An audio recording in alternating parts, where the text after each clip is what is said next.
Hey, welcome back to the VHS Revolution show. I'm David Schumann. Thanks to everybody who's subscribed to the channel, who's watched all the videos and shorts. I'm still working on getting to 4,000 watch hours. That's my goal. So all of your likes and comments and views are really appreciated. Today, we're having a great conversation with my friend Andy Dadekian. His movie pick was Real Genius, the 1985 Val Kilmer college comedy. It's a great movie. We had a great conversation about it. Andy and I have known each other for about 15 years, I think. So we reminisced about old times. We're both movie trailer editors, and it was a great conversation. So this is my conversation with Andy about Real Genius.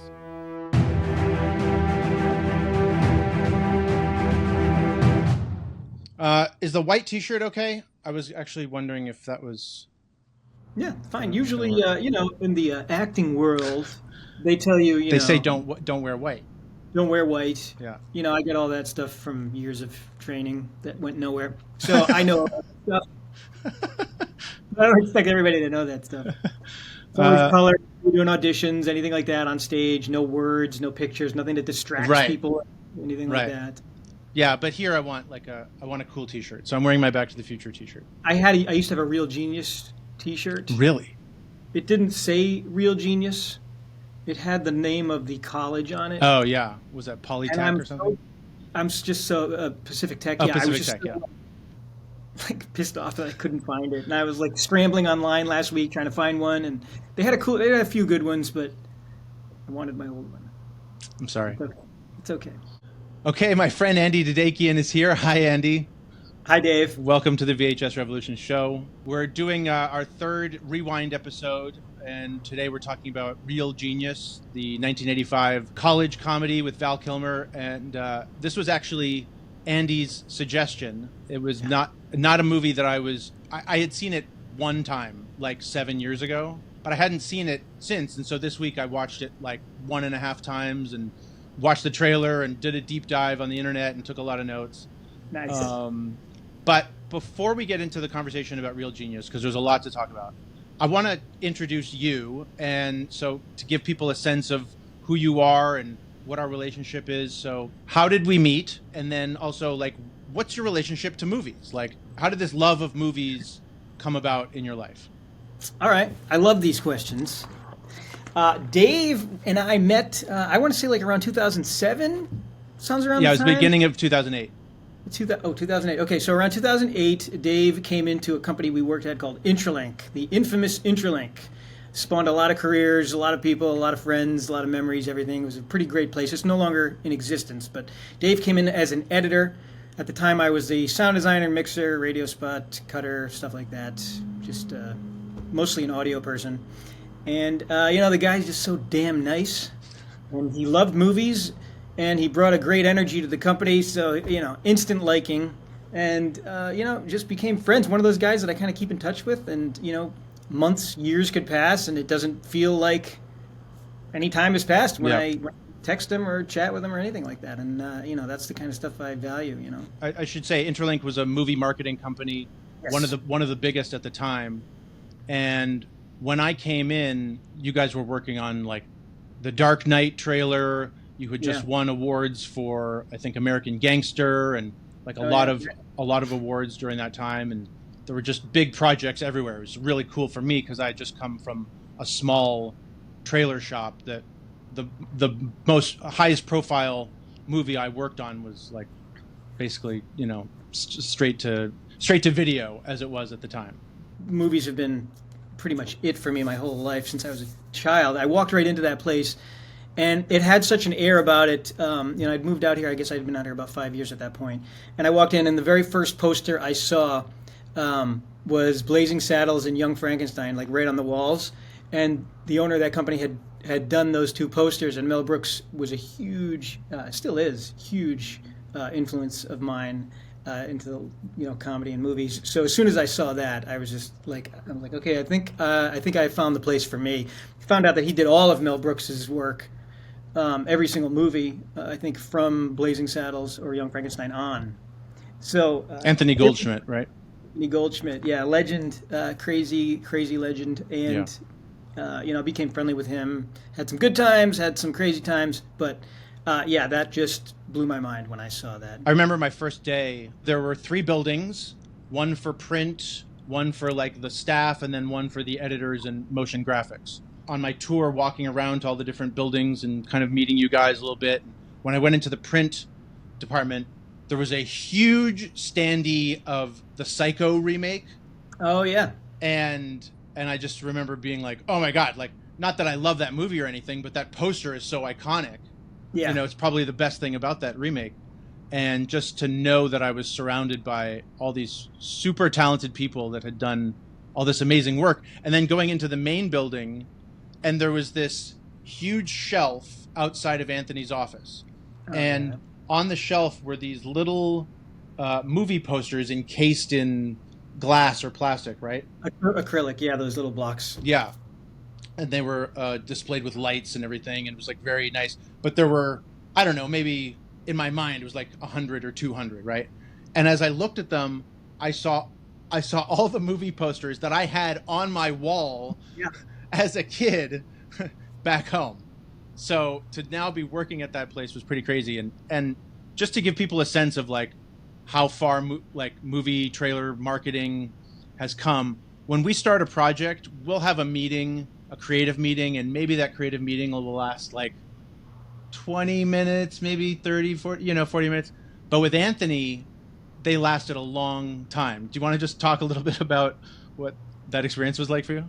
Yeah, you never knew what you were going to get when you walked into, he had this beautiful conference room. The one thing the guy had, like he had impeccable taste, very classy. When Dave mentioned that wall of movie posters, they were like little blocks of posters, and the wall was all glass, and they were lit perfectly, and it was just like it just was a great way to display everything he did. And then you look closer, like you said, and you see like E.T. and things like that. Yeah. Like, oh, yeah, pretty big stuff. So we'd go into this conference room, which was like this giant glass table, TV and everything, and he would just like, he'd have his cigarette and he'd have his ashtray, and he would just start talking about everything about the movie, the people behind it, the people in it. And you never knew when it was going to end. You didn't know really, by the time you got out of the meeting, you really didn't know what your goal was. But everybody just started working. And then you would get like a random call from him at any point in time. I remember specifically, I tell this story a lot, but like one day I was in the gym on a Saturday, and we were working on the first Iron Man trailer. And I was at the gym, it was like 1 p.m., and he calls me up, and he goes, "Hey kid, Andy, I want you to make a hit song for the movie Iron Man. And I want it to play in the movie, and I want it to become a huge hit so the whole world knows it, and they can't deny it, and it becomes just like this mega #1 single." And I'm just like sitting there on the elliptical being like, if I could do that, I wouldn't be working for you. I just left there. I was like, okay, Anthony, no problem. I'll do that. And left there going like, okay, well, I guess I got to create a hit song. And then he called me like 5 minutes later, and he's like, oh, I need it by Tuesday. And it was like a Saturday. So, yeah, that was like a scramble. But that's the kind of stuff. He would just have an idea. He would throw it at you, and he would expect you to deliver. Yeah. And, the process would be a nightmare. He would be screaming at you the whole time. But by the time you got it done, he had this giant smile on his face, and he felt like the proudest guy in the world, like, I made that happen. Yeah. If it was good or bad. And it was wild, yeah. Whatever happened to that song? I still have it. Really? I remember, oh, yeah. I had one of my friends. It was a process. I called up my buddy who makes music, and the two of us just kind of, like, designed this song. It ended up being, like, a 2-minute, maybe not even, minute and a half song. And I was struggling with lyrics because he had a very specific idea. I'm not going to say the words that he used, but basically all the other superheroes were not as manly as Iron Man. Right. And Iron Man was the only one that mattered. So I was like writing lyric after lyric, and it wasn't my forte. Definitely not my forte. More like Tuesday morning, the day I had to deliver it, I was in the car, and I had one of those epiphanies. And I just like stopped, pulled over to the side of the road, wrote down all the lyrics. I'm like, okay, this is it. Raced in, handed the sheet to my friend, had the music already done, gave it to him, said, this is the melody, sing this. He went in the booth, recorded it. I dropped it in.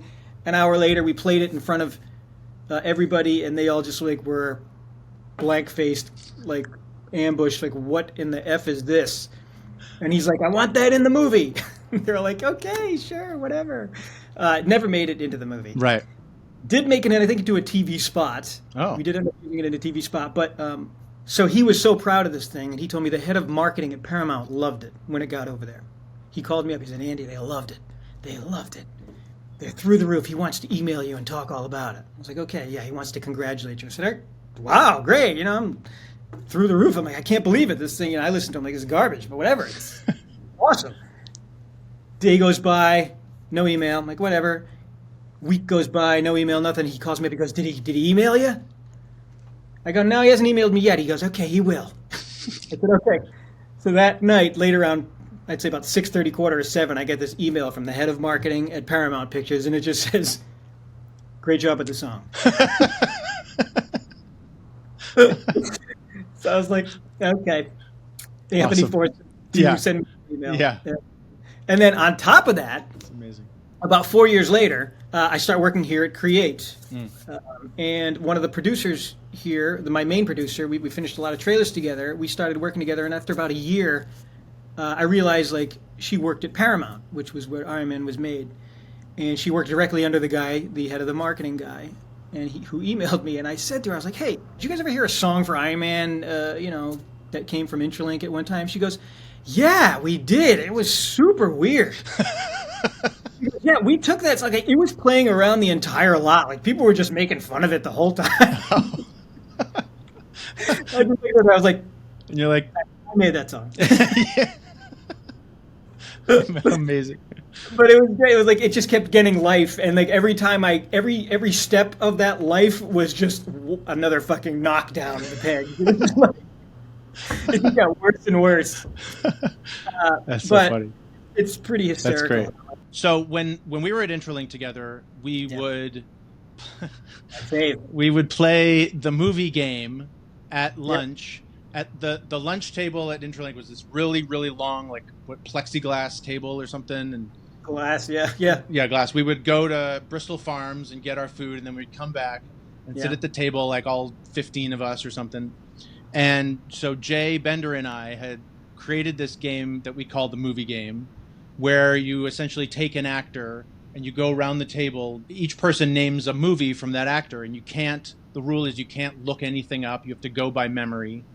And you can bluff if you think you're a good bluffer, which means like we're talking like Bruce Willis and I say Leaving Las Vegas and nobody challenges, and then the next person goes, then you've gotten away with it, kind of like in poker, you know. Literally the best game ever. I don't know how. Yeah, it's great. Yeah, and so and then you can somebody else can challenge, and if somebody checks and it turns out you were right, then that person's out. And you keep going until you get down to the one final winner. And I noticed your specialty was actors or movies from the 80s. Yeah, a lot of that, definitely. Yeah. I mean, you have a vast knowledge of a lot of things, movies and actors, and so it was always fun to play because we have this joke like between you and Daisy, with like top three, we would say. You and Daisy were constantly jockeying for the top three. It was the term he came up with was I just want to medal. I just want to medal. Yeah, I medaled. Yeah. So Jay and I were considered like 1 and 2, and then that third position was always like. I mean, we would occasionally pull out a 1 every once in a while. Oh yeah. Every once in a while, yeah. If it was like, the circumstances all work, the bluffs work, and stuff like that. But yeah, it was. I always needed to be up at the top. Yeah, and it was fun back then. I noticed I've tried to play recently, and my brain just is not as clear as it used to be. It's really frustrating. I used to be able to rattle off every De Niro movie, Nicolas Cage, all these guys who have like tons and tons of movies, and now I'm like, what? So, we have been like. At some point, we even had to go away from those kinds of guys, the De Niros, the Harrison Ford, because it was like we all kind of knew them. We had to like dive into people that were not super duper popular. Yeah, and then we would do topics like, sports movies or it was really fun. So just tell me briefly, how did your love of movies come about in your life? Yeah, so when I was a kid, when I was really young, I had an older brother and then an older cousin, and we would go to our grandparents' house like on Sundays and have dinner. Sometimes, a lot of times, like a couple times a month or once a month. And while we're waiting for dinner to be cooked, we just kind of like talk about movies. I really loved going to the movies. Just the big dark theater, something about it was just like really calming for me. And every Sunday morning, they would have on TV Abbott and Costello movies, which were my absolute favorite. In fact, you can probably Oh yeah. have a few of them up there on my wall. What time period are we talking here? I was probably 1980, 79, 80, 81, 82, right in there. Probably really early. I was about 5. And my brother got me into them because my grandfather had the stack of records of old comedians, Edgar Bergen, Nichols and May, Abbott and Costello, Laurel and Hardy. And Abbott and Costello, every time, it would be the only one I would go to all the time. I liked some of the others, but it was always Abbott and Costello. Couldn't figure out what it is I loved about them. They just had a rapport. Something about their comedy just struck. So we would start putting on their sketches, the Who's on First, anything that we saw from the movies, and we would watch them all for our family. And I loved getting laughs. It was just like, oh, this is great. Everybody feels good. Everybody's smiling. Nobody's arguing at the family dinner. I'm like, this is the way to go. So I just kind of rolled with that. And everything after that, I always wanted to see comedies. Always was like, what's the comedy? What's making fun? So I would start seeing things like, start getting into SNL and then any Chevy Chase movies that I started watching. He became a huge influence on my any Bill Murray movies. So John Candy, all those guys. And just started studying all of them, the way they did it, how they did it, what was funny about it, why I laughed at it. And that all evolved into a love for acting, which then evolved into seeing great movies. And I'm like, oh, wow, they're not just comedies. I can watch this movie called Dog Day Afternoon, and it's even deeper than that. And then The Godfather, living in Rhode Island, it was like a must. Kind of like you have to watch all the Godfather movies if you live in Rhode Island. And that's really how it all happened. And then at the time, I wasn't really the coolest kid out there. So when VHSs came around, when we got our VHS player, my brother happened to be in the AV club at his junior high, and they would pirate movies all the time, and he would just bring home movies, and I would just throw in tapes, and I would watch them over and over and over. Summers were just movies. It was like I would put that thing on, and I would like Real Genius happened to be one of those movies. I remember he got it in '85, and I was like, what is this movie? I never even heard of it. And I put it in. I was like, oh, this is great. And I would start going to movies just all the time on my own. I'd even go alone sometimes if I couldn't get people to go. And then it was just became a thing that I was like, this is just great. Telling stories in this amount of time. I think it also had to do with the fact that I wasn't really a reader. I didn't read a lot. Yeah. I couldn't read. School was a real problem for me. I could pick up things that were like grammar, math, things like that. But when it came to like, hey, do this book report, I just couldn't sit down and read a book. So movies, I think, gave me stories in ways that were so creative that I couldn't get from books. I think that's pretty much how it came about. I just loved the idea of how you could tell stories in such different ways. Knowing a lot of the 80s stuff, it's probably because most of the movies that were brought home at the time were always 80s movies that they would pirate. Well, that's a great way to segue into Real Genius. So tell me about the first time you saw Real Genius. Was it on VHS or did you see it in the theater? No, it was on VHS. Didn't know anything about it. My brother brought home 2 movies. One was, I think, Transylvania 6-5000, and the other was Real Genius. And I loved both of them, but there was like a depth to Real Genius over Transylvania 6-5000 that I really liked. Val Kilmer, I never saw him before. There was just something so charismatic about him that I instantly was just drawn to his performance. It was a comedy, but not like Summer Rental or not like Fletch or... He was committed to the performance in that, and he was still funny. Yeah. So I instantly was like, "This is terrific. I really love what's going on here," and the whole, when you're a kid, the whole college aspect of it is that's what in store for me. Is it this much fun? Are there going to be those kinds of antagonists? Will I be that smart? Just lots of questions. Yeah. I look at this all the time, and I'm like, they took a comedy, and they made a movie. There's such a build-up, and then there's that big payoff. And that's the scene. I know it's so ridiculous, but that final scene in the movie kind of laid the groundwork for every movie I watched after that forever. Like, every movie, when I'm sitting there and I'm watching a movie, even if I don't like it, I'm like, don't worry, there's going to be a payoff at the end. There's going to be an ending to every movie. And most of the time, I was always right. I was like, yeah, there's going to be an ending. And they do it in a comedy in such a ridiculous way that was absolutely satisfying. And then they go into the Tears for Fears song, and you're like, Yeah. like that's the magic of movies that I love. I want all of it to work Yeah. perfectly. Yeah. I should have seen it, 30 years ago, but it just somehow was one of those movies that passed me by. And I was also instantly struck by how funny Val Kilmer was and just how creative and inventive the movie is from beginning to end. Yeah. It's got like a lot of those kind of tropes or elements of 80s movies that I love in one thing. There's like the teen college kind of like sex comedy. There's a little bit of that in there. Yeah. But not overdone, not No. overdone like in a crass way. No. And then there's like another thing that was popular in the 80s was like teens versus adults or teens versus authority, Yep. standing up to authority. I love that. I love the way that all plays out. And then the sci-fi element. There was a lot of movies in the 80s like Explorers and Short Circuit and War Games, and that all involved like science fiction or like tech, but also the military. And for some reason, I always thought that You're big in that. that combination was always so cool for me. There's that shot in E.T.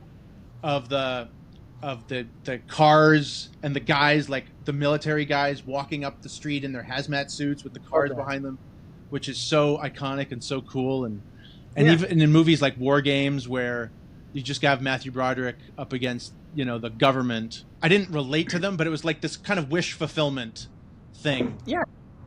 Where it's like, That's a good way to put it. I remember War Games in the theater I saw that one in the theater and just being like, I don't know, that's kind of how we grew up in the 80s. It was like, everything, the scope of everything was so huge. Everything was just about nuclear war and everything. Yeah. That kind of technology felt way beyond anything that I had ever experienced. There was no internet. In my world, there was like my boombox, there was my TV, and there was like Nintendo even later on, but the idea of like a kid building a robot or doing this thing and outsmarting the government bad guys, blowing up a house with popcorn, all that stuff just seemed so cool. It was that same shitty comedy that I used to watch, the same like formula that just never felt that way.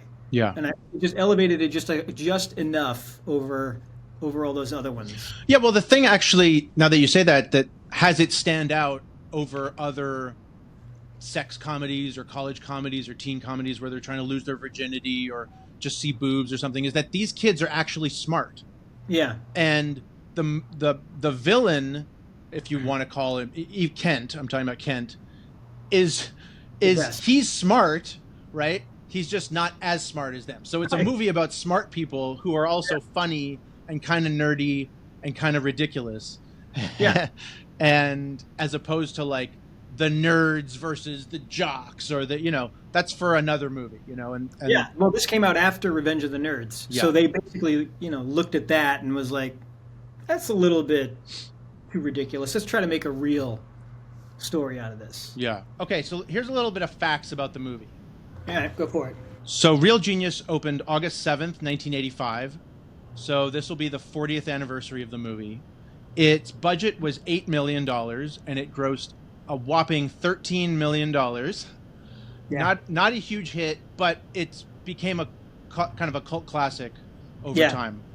And the reviews were mostly positive. The Rotten Tomatoes aggregator has 77% rating for the movie, but audience rating is like in the 80s.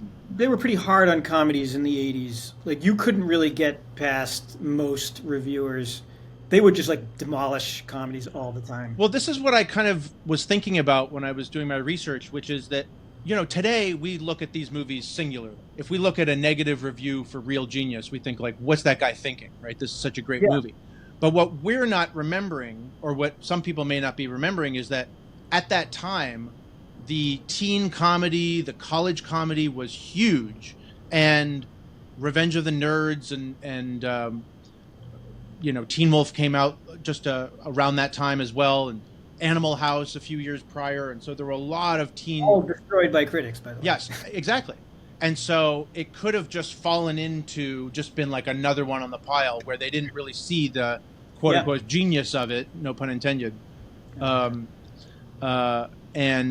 we can see that now because we can separate Real Genius from those other movies. Yeah. So Real Genius came out in the summer of 1985. The amount of amazing movies from that summer is pretty wild. Rambo, First Blood Part 2. Huge. A View to a Kill. Yeah. Fletch. The Goonies. Cocoon. Daryl. St. Elmo's Fire. Back to the Future. Mad Max Beyond Thunderdome. Silverado. Explorers. National Lampoon's European Vacation. Weird Science. Pee-wee's Big Adventure. Volunteers. This is in one summer. One summer, yes. This you would have to have probably 1 or 2 movies come out every week that were great, that were classics. Yeah. Okay? I'm not done. Better Off Dead. Teen Wolf. Brewster's Millions. Return to Oz. Pale Rider. Red Sonja. The Black Cauldron. Kiss of the Spider-Woman. Pritzi's Honor.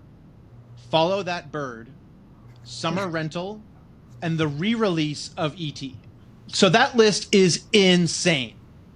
Yeah, I mean, I've seen almost, I would say I'd see probably 98% of those movies. To get like a Rambo, a James Bond, a National Lampoon, a John Hughes, a Clint Eastwood. Yeah. It's insane. It's really insane. And most of those are, a lot of those are comedies. Yeah, I was just going to say that I would say it's stacked in the comedy world. And I think Chevy even has like 4 movies that summer in there. Like Follow That Bird, European Vacation, Fletch. That was for me. Every Friday, I would grab that newspaper and I'd be like, what's coming out? Because I never saw trailers like that, you know. No. It was, if I didn't go to the movie theater, you didn't see a trailer. You would just be like, every week I would be glued to it. I went, what's that poster look like in the print ad? Like, how big is the poster? Like, I would even look at that shit like, oh, this is going to be good, or they really think this is going to be great. Yeah, it would always be like on a Friday when the new movies opened, the print ad in the newspaper would be big. Yeah. Sometimes, if you were lucky, it'd be like a full-page ad. Oh, that Batman, when Batman came out? Yeah. 2-page ad, you opened it up, you're like, oh my God. Yeah. I can't wait to see Batman. Yeah. Yeah, when Premiere Magazine came out, that was, my brother started getting that, and that was like heaven for me. I was like, oh my God, they're talking about movies in here. And I would go through it, and I'd be like, is there an article on Chevy? You know, when I was real young, and I would just be looking for anything. And then the real thing that got me was in 1988 or 87, this movie channel came out on our cable called Movie Time. And at 4:30 every Tuesday, they would play movie trailers for half an hour. And it just fucking blew my mind. It blew my mind. I just would watch movie trailers. And I'd find out what the movies that were coming out soon, months down the line or whatever. And it was just, it was the greatest thing ever. I didn't have to go to the movies to see it. And that's when everything really blew for me. Yeah, when I grew up in Vancouver, Canada, and our version of HBO was Super Channel. And they had a show called Coming Attractions. It was just different up there. Yeah, it was, yeah. And so I would watch Coming Attractions, and they would be trailers for both movies coming to theaters and then also coming to Super Channel. And I still have 2 VHS tapes full of movie trailers that I recorded off Super Channel. And I would come home from school and just like watch trailers. I would watch the trailers for Backdraft and Lethal Weapon 3 over and over and over again. Like I couldn't get enough of it. And this was way before I even thought about editing movie trailers as a career. I didn't even know about that. I just liked them. They were just really cool to me. I really liked how they made me feel, to be honest. It was just something about them. I remember specifically the Dirty Rotten Scoundrels trailer. The way they used the ABBA song, Money, Money, Money in it, and I was just like, I'm hooked. I want to see that. The way that worked. And then I saw the movie song wasn't in the movie at all. Those fuckers. So back to Real Genius. So it was directed by a woman named Martha Coolidge. And Martha Coolidge, before this, had directed Valley Girl with Nicolas Cage and a movie called Joy of Sex, which I had never heard of, but I looked it up, and Michelle Myrink, who's in Real Genius, was in Joy of Sex as well. Yes. And then after Real Genius, she directed a movie that I loved as a teenager called Plain Clothes Yeah. with Arliss Howard, who basically it's like a kind of a 21 Jump Street where he's like a cop who goes to high school pretending to be a student. He's way too old to ever pass as a student. Ever. Yeah. But I thought it was the coolest movie. George Wendt is in it. Yeah. Diane Ladd. It's totally ridiculous. You know, I think like there's like a murder and he goes in to discover what happened. Not a very good movie at all, but something but at the time, like I didn't care. I just thought it was cool. I just thought like this guy is cool. His outfits are cool. The girl is hot. Anyway, she also directed Rambling Rose with Laura Dern and Diane Ladd. They were both nominated for Oscars. And a few other movies, and then she kind of went on and directed TV.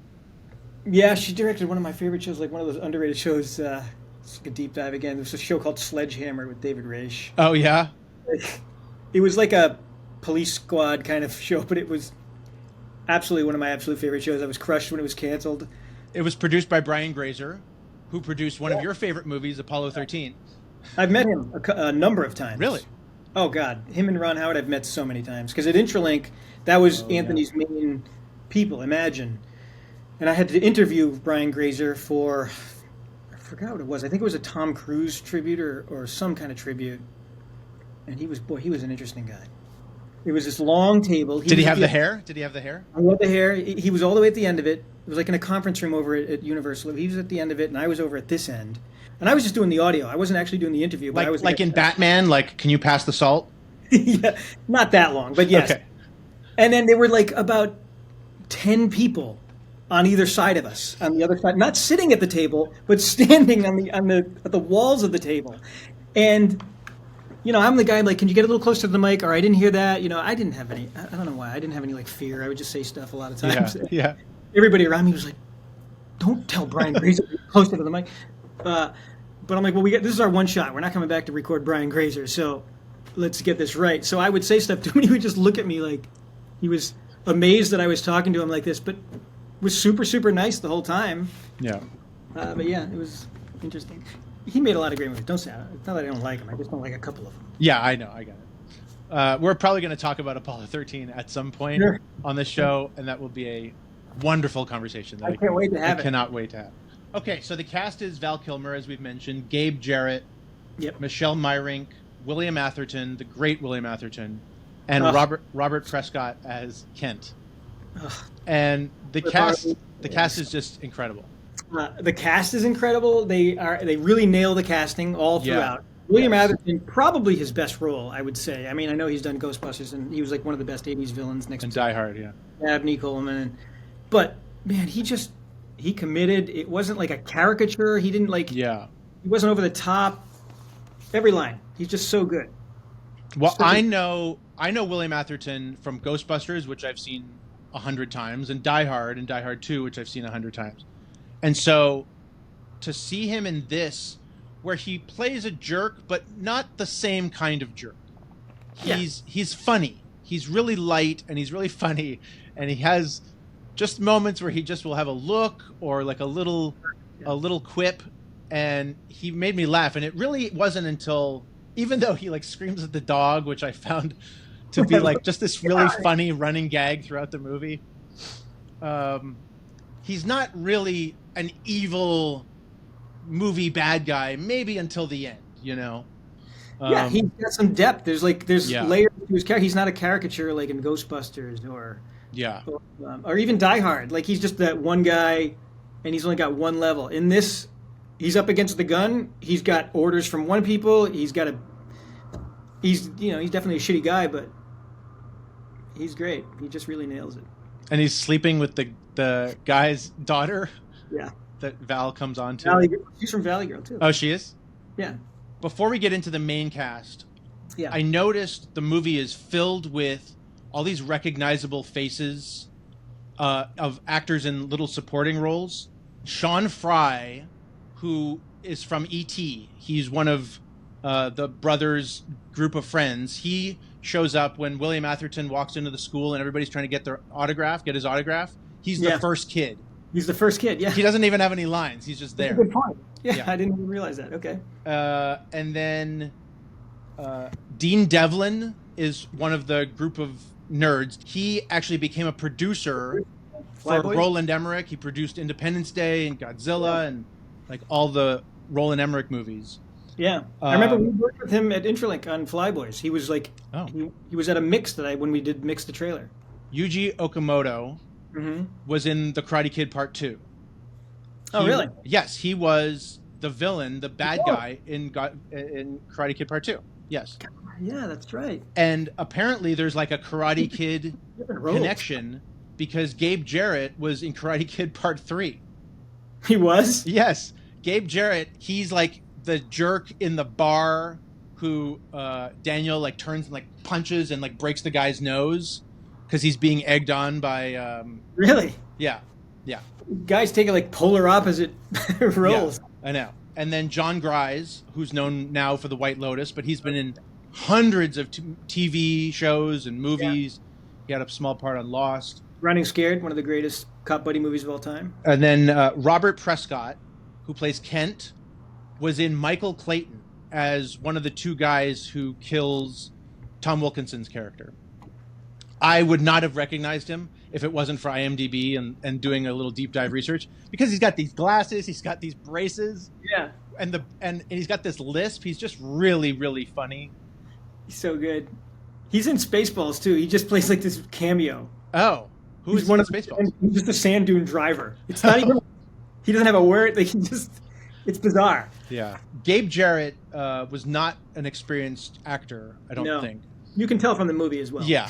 Especially early on. The early scenes, he seems kind of stiff, which kind of makes sense for his character. It's just, he's a nerdy kid that is socially awkward, so it kind of works. Yeah. And then the person that I was really struck by was Michelle Myrink, who I don't quite know how to describe her character's personality, she's so off the wall and yet so cute, and you can see why Mitch falls in love with her, but she's just kind of like stream of I can't even. So there are scenes in this movie where I can't even imagine that this dialogue was written. It just feels like it was like made up on the spot and just like perfect. It just came out perfectly. I think her ADHD character. Yeah. I think that lent to it. Like she can just, it's like, here, just go. And she probably did come up with a lot of it because she just talks and talks and talks. Yeah. Oh yeah. Are you peeing? Yeah. Are you peeing? Yeah. Yes. I can't go. Why? Because I'm here. Weird. And she comes into the party with in a wetsuit, with like a rebreather, oxygen tank. I made you a sweater. Yeah. Yeah. But I think that's another thing that's so refreshing about the movie is that she's not your stock female character, romantic interest, right? She's a character all of her own. She could have her own movie or her own show, Yeah, there's not that. If you look at the movie, aside from what's his name's daughter, there's no buxom hottie that's prancing through the movie. Right. This is your hot female lead. I thought that it was going to be the one Patty D'Arbanville, yeah. Patty D'Arbanville, who when Val Kilmer comes on to her, I thought, oh, okay, she's going to be like the hot older woman, and then she kind of seduces Mitch, sort of. But tries to. The movie cuts away from that. I loved her. I actually wanted her to be in the movie more. I fell in love with her from Modern Problems. Oh yeah. I was like, okay, I think I found a crush. Which I believe that's a Pat Proft who did this movie in Bachelor Party. Pat Proft had something to do with Modern Problems with Neil Israel as well. Yeah. And she was in that. So it's, I just love that whole. I used to be fascinated with that stuff, like who works on what. There was a thing with rock albums too. I would love to go to the liner notes and be like, "Oh my God, Sting played with Phil Collins." I would just do that all the time. But yeah, she was a wonderful '80s actress. I'm glad you mentioned Pat Proft and Neil Israel, because as I was watching the movie, I was so struck by how funny and quick it was, and when I looked at who wrote the movie, I was like, "Oh, well, that makes total sense." Pat Proft and Neil Israel wrote Police Academy. Proft also wrote the Naked Gun movies, the Hot Shots movies, and a bunch of other spoof movies. Scary Movie 3 and 4. As well as Wrongfully Accused and just a ton of kind of spoof The Zucker style comedy. with the Zuckers, yeah. And then this other writer, PJ Torokvei, who wrote on WKRP in Cincinnati. Oh, love it. And they transitioned like in the early 2000s. Oh, okay. So no longer, passed away about 10 years ago or longer. But yeah, was no longer Peter. Oh, so she also wrote Back to School, yeah, Armed and Dangerous, and Caddyshack 2, unfortunately. But that's a lot of funny people. And then apparently Lowell Gans and Babalu Mandel also did like a draft of the script, and they wrote on City Slickers and Parenthood and a bunch of like huge comedies in the 80s and 90s. With all of that energy in the script and Martha Coolidge's direction and this cast and Val Kilmer's energy, everything just comes together so perfectly. Yeah. That's one of the reasons I wanted to talk about this particular movie, because it is one of those movies that does have a cult following, but every once in a while I'll run into somebody who, and I'll be like, I'll bring it up, or somebody will bring it up, and it'll just be instantly, nobody's ever like, it's okay. There's just something about it that was really just watchable. Yeah.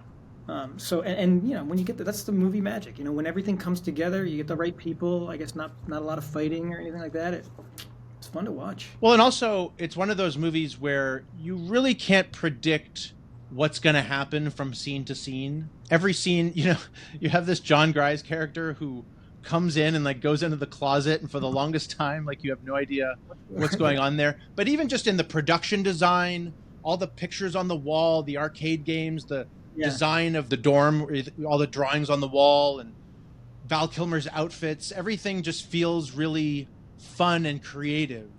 Yeah. And that's what you want, right? You want a movie that's going to surprise you and be funny when you least expect it to be funny. When William Atherton says, get rid of that popcorn, just put it there, and then he just drops it. What is that, popcorn? I hate popcorn. Get rid of it. So apparently they were trying to figure out, we're kind of skipping ahead, but they were trying to figure out the ending of the movie. Mm-hmm. And somebody just suggested, well, why don't you blow up his house with popcorn and then just establish it early on that he hates popcorn. Yeah. And it's just like so simple, but so great, and the way they pulled that off is pretty amazing. Because he loves that house. He loves the whole, they established everything why this would be the best way to get back at him. Yeah. They did I think there was a Mythbusters on that popcorn scene to see if it could actually happen. Mm-hmm. And it could not. But that was the one thing for me when I was a kid. I'm like, because I make popcorn on the stove, and I'm like, you put it on there for too long, or you let that heat go, and it just burns immediately. Like, there's no way it would happen, but still love the idea of it. Well, they apparently had to put fire retardant chemicals on the popcorn. Oh, really? To prevent it from like igniting, but they had to guard the popcorn to make sure that birds didn't eat it, because if they did, they would die. And then there's And then there's like the popcorn that all the kids are like diving into at the end that they had to separate from the chemically treated popcorn. It was like probably a total nightmare. But I kept thinking as I was watching, I was like, is popcorn really that powerful that it would like completely dismantle a house? It's not dense enough to have that kind of pressure. Yeah. To push out and take it off the foundation. It's a great sight gag. So let's just go through some scenes and moments throughout the film that kind of stood out to me. We've mentioned the popcorn and some of the other moments. What do you make of the opening title sequence that has the blueprints of all these like weapons? This is kind of interesting. On that VHS that my brother brought home, that scene was, for whatever reason, that opening sequence, you could not hear the music in it. It was so low, I never understood it. I couldn't hear the song, couldn't any of it.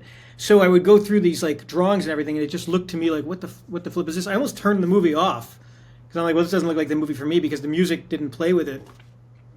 But once you got past it, I never really heard the song to the opening until probably it was on streaming maybe 10, 12 years ago or 15 years ago. Oh, funny. So I never really saw that opening. But I love it. I love how it just like starts from the beginning of time, spears and things, like all the different ways to kill people in war. Tanks and missiles. Yeah, I kind of dig it, and it's not your typical opening. It was, especially to your teen sex comedy, if you want to call it that. Yeah, and that was back when movies had actual opening title sequences. Yeah, God, I miss those. to your point about seeing it one way on VHS and then and then hearing that song. So I grew up watching Ghostbusters on my VHS copy, right? Yeah. And it's full screen. And so there's a few scenes where there's something happening on the other side of the screen. And one of those moments is when they come out of the hotel doors after they've just like destroyed the hotel looking for Slimer. And they're quoting a price to the hotel owner. And you have Bill Murray on one side and he's quoting, and that was what the frame was in VHS. But when I saw the movie in widescreen, I realized that Harold Ramis is on the other side, like putting his fingers and giving numbers for Venkman as amounts to charge. And I was like, it was almost like seeing the movie newly. So there's this montage. There's like 2 or 3 montages. Those 80s montages. Yeah. I have a fondness for not just 80s montages, but like 80s theme songs. The way that soundtracks were done in the 80s and 90s is that they weren't compilations of existing songs. They would get these songwriters or musicians to record songs just for the movie. Yeah.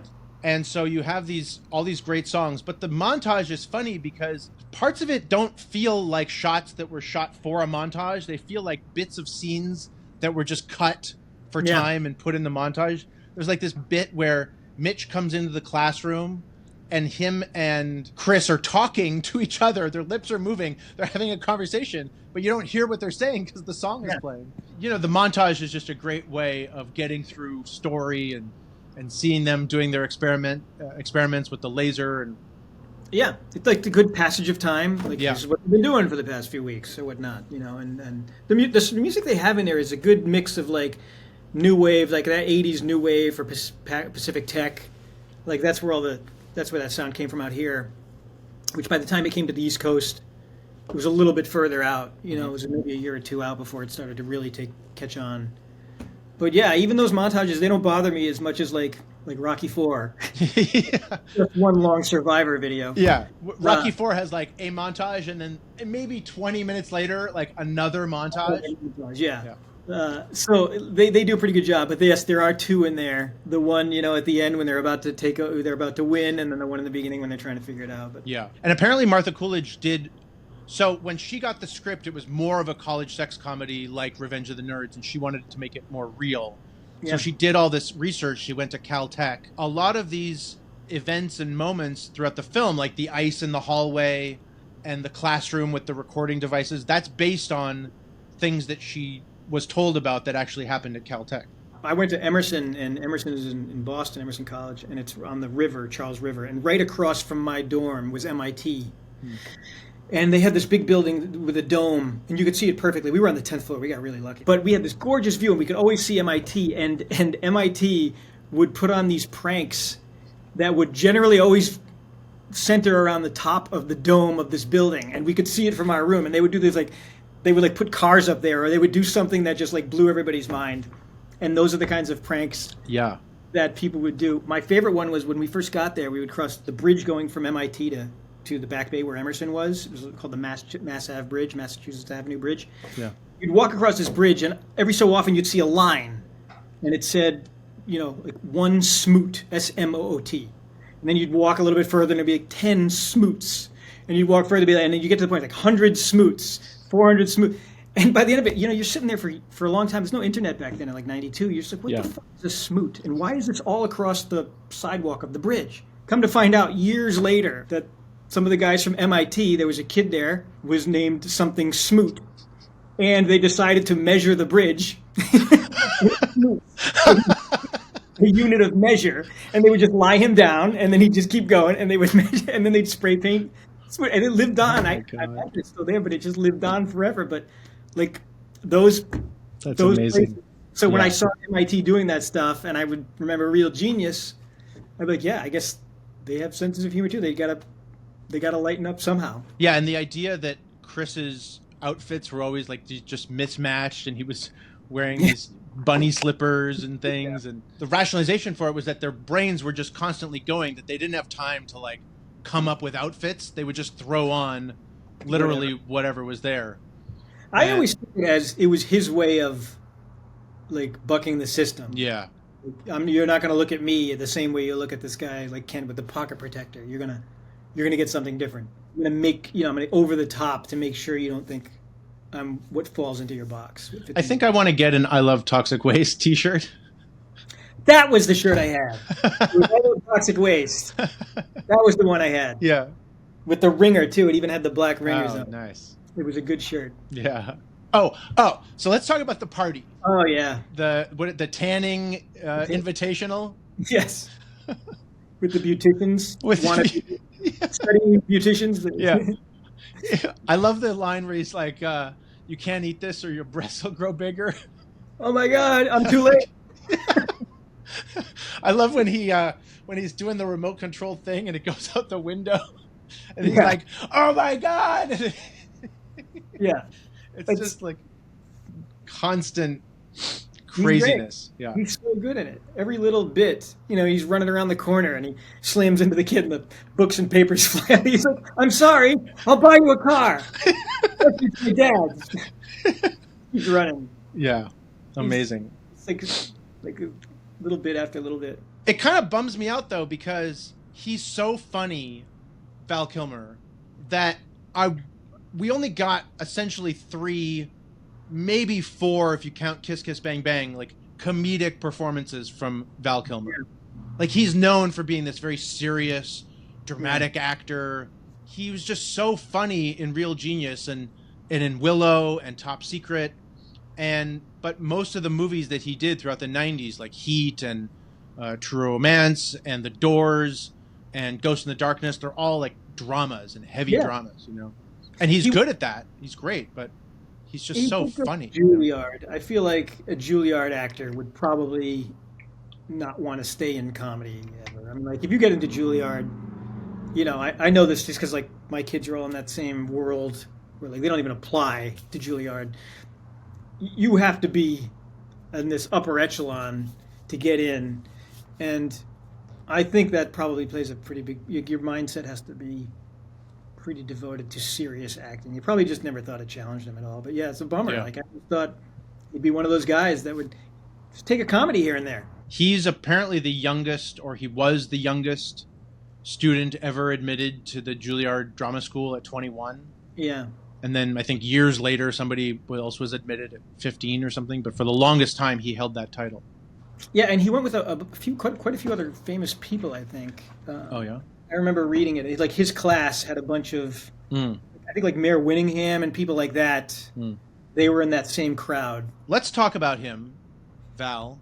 Okay. He was known as a very creative actor, but there were a lot of stories about him being hard to work with. What do you think of when you think of Val Kilmer? Do you think of a particular movie or bunch of movies? I mean, The Doors and Tombstone, those two stand out. Tombstone is like, that movie tries really hard to be a caricature. It really tries, and yet he keeps it from being just ridiculous, So I love that.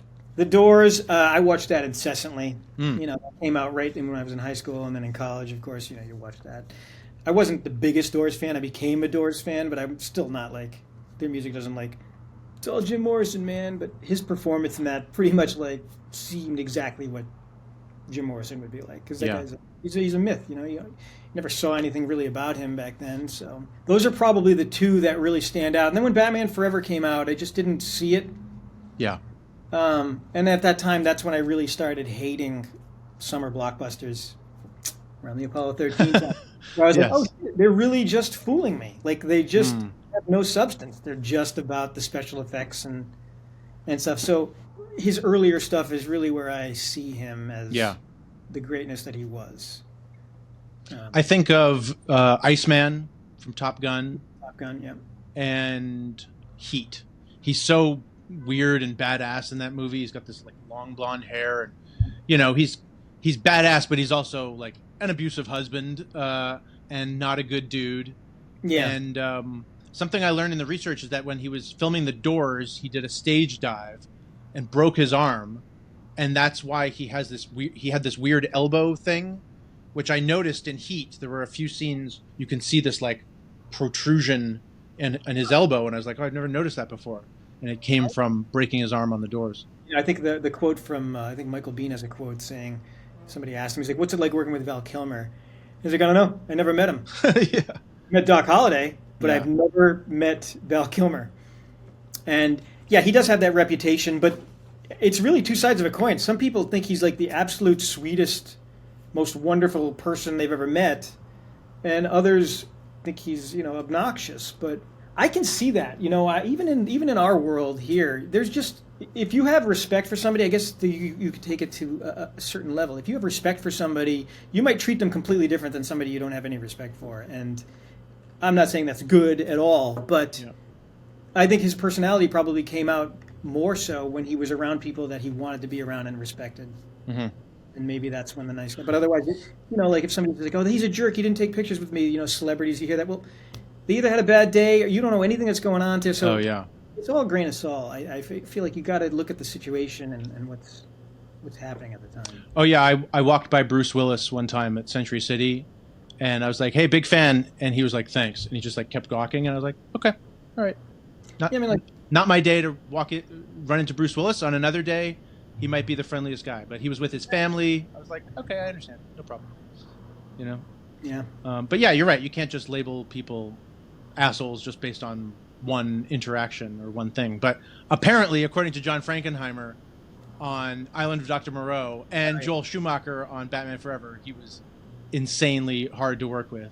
And Yeah. I can't even imagine trying to make Island of Dr. Moreau with both Val Kilmer and Marlon Brando being total pain in the asses. That was doomed from the start. I feel like Yeah. we never. That was a movie where you didn't hear one good thing about it. Like the press Yeah. loved to talk about how this is a disaster. It was like they were looking forward to the downfall.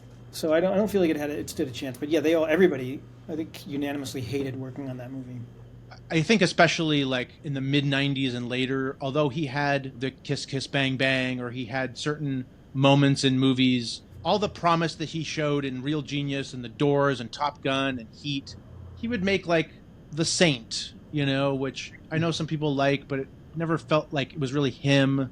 He played like a blind guy in this Romance at First Sight with Mira Sorvino. And it always felt like he never really was able to find roles that suited him the way that some of those earlier ones did. Just like not great. They just weren't great movies. Yeah. There was nothing that came out for a long time that really felt like a good movie. Yeah. And the ones that could have been like an Alexander or something just never really were. Yeah. Weren't good movies. He was in MacGruber. Oh, that's right. He wasn't the Gruber. Okay, he was in a good movie. Yeah. But that was around the time where he was still in some big movies, but more often than not, seemed to be making more, like as we said, like straight to video movies. Yeah. Here's some titles of movies that I have not seen or heard of that feel like straight to video movies: Hard Cash, Moscow Zero, Conspiracy, The Steam Experiment, Streets of Blood, Hardwired, and The Traveler. That's got to be a product of reputation, right? Yeah. Like, if you can't get the good roles, those aren't the kinds of movies that someone like him should have gotten. He should have been huge. And I think, did you see the documentary, Val, the one his son did? No, not yet. I think in it there's a reconciliation from him about how he possibly could have done better to get those roles, to not really have that ego that might have submarined him a little bit. When he shows up in Top Gun Maverick, it kind of feels like perfection. He's so perfect, and and there is a sadness to that scene, obviously, because we know that he can't speak and that he was, not too far away from dying. But the rapport that he and Tom Cruise have, and just the way that whole scene is played, is really quite beautiful. I was at CinemaCon last month, and Tom Cruise came out, and he literally made the entire theater do a minute of pause for Val Kilmer. Wow.